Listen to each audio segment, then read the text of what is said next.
Bien, déjà, même la question m'amène à faire une précision, parce que pour ma part, le mot gestion de projet est déjà quelque chose d'extrêmement limité en soi.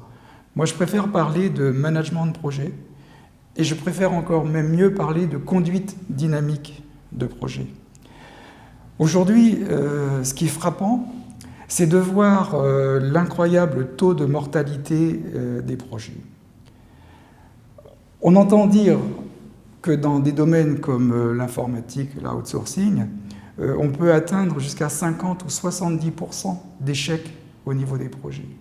Nous avons été même sollicités il y a quelques mois, pourrait-on dire, pour un grand projet de transformation IT.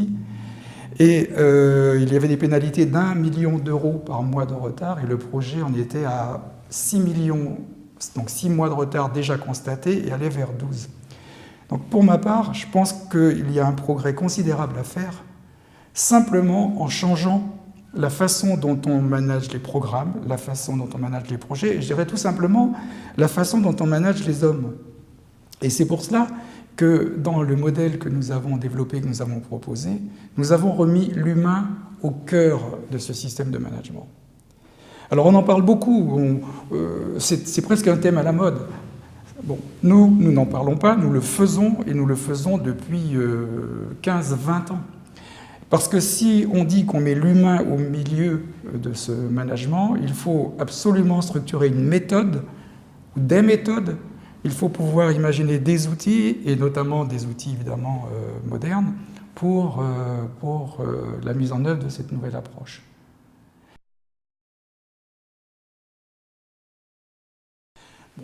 Il y a évidemment plusieurs approches, mais si on veut répondre très simplement, je dirais qu'il y a évidemment la façon traditionnelle hiérarchique où on va trouver toute une organisation verticale avec des instructions qui viennent de haut en bas.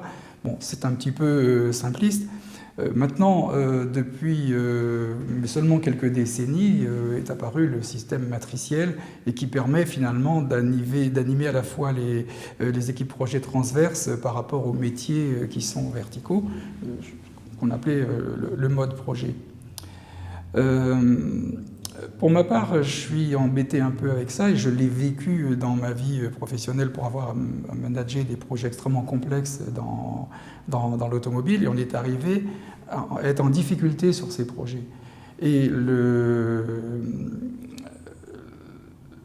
la question, c'est que dans les projets actuellement, il y a des écosystèmes à manager, je dirais même des systèmes d'écosystèmes, et la complexité est telle qu'on est obligé d'imaginer ce que j'avais appelé à l'époque, il y a déjà même une quinzaine d'années, un management orbital des interfaces, c'est-à-dire la réussite du programme, la réussite de l'entreprise, la réussite du projet va se loger dans l'excellence du management de toutes les interactions qu'il va y avoir entre toutes les entités internes du projet et toutes les entités externes. Ce qui veut dire des dizaines, voire des centaines de personnes avec des cultures différentes, des compétences différentes, des égos différents, des attentes différentes. Et c'est ce management des interactions qui donne quelque chose que nous représentons par un système de sphères concentriques. Et il faut imaginer une méthode de management, nous l'avons imaginé, nous l'avons modélisé, qui permet le pilotage en temps réel de toutes ces interactions. Donc de définir la valeur à créer, de définir le système de production de cette valeur et de le piloter, de le mettre en œuvre. Pour moi, le lien entre intelligence économique et gestion de projet se fait à travers un mot, s'il fallait en retenir qu'un, c'est le mot information, information au pluriel. Depuis la nuit des temps, les volumes d'informations qui circulaient dans les technostructures pour le management de projet étaient relativement limités. Mais on voit bien qu'aujourd'hui, il y a une explosion phénoménale des volumes d'informations qui voyagent dans tous les sens, à l'intérieur du projet, à l'extérieur, dans les interfaces, et également qui sont accélérés par tous les systèmes modernes de communication et d'intercommunication.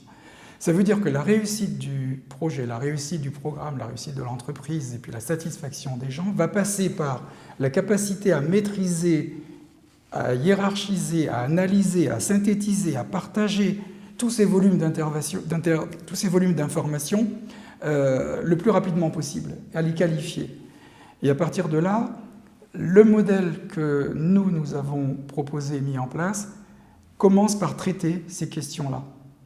Et rapprocher ces volumes d'informations par rapport à la valeur à créer nous permet justement d'inverser en fait les processus habituels.